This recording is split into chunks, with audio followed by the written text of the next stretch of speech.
Sterns und Klopapierrollen. Dort brauchst du ein Scher, ein Lineal, ein Bleistift, Kleber und ein Klopapierroll für 2 Sterns. Die Klopapierroll aufeinander legen und platt drücken. Dann 6 gliedgrode Striepen schneiden.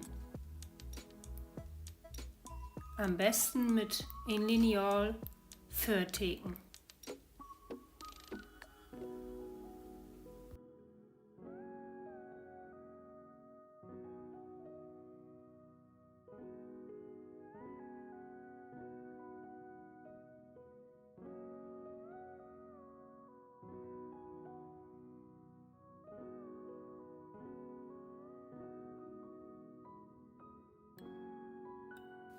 Für einen Stern brauchst du dann bloß 3 Striepen.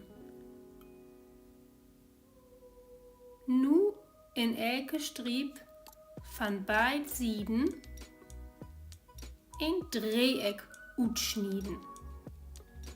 So als du das hier siehst.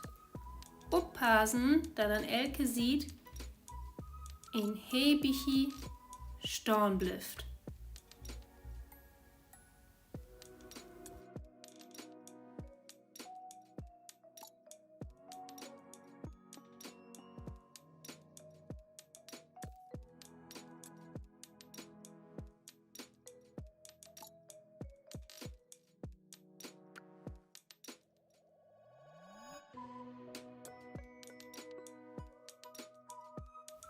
Wenn du das gut hinkriegen hast, musst du nu bloß noch die 3 Striepen so innen stecken, dass das aussieht als ein Stern.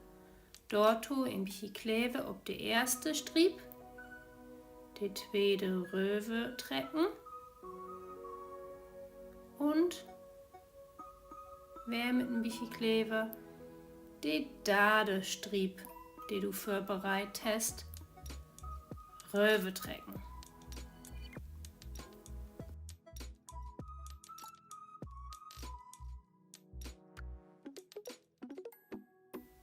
Chlor ist den Stern, den du nur vielleicht noch anmalen kannst oder was drauf schreiben kannst. Und mit noch mehr Chlorrollen kannst du dann noch einen Tweden auf den Daden auf den Pferdenstern machen. Viel Spaß!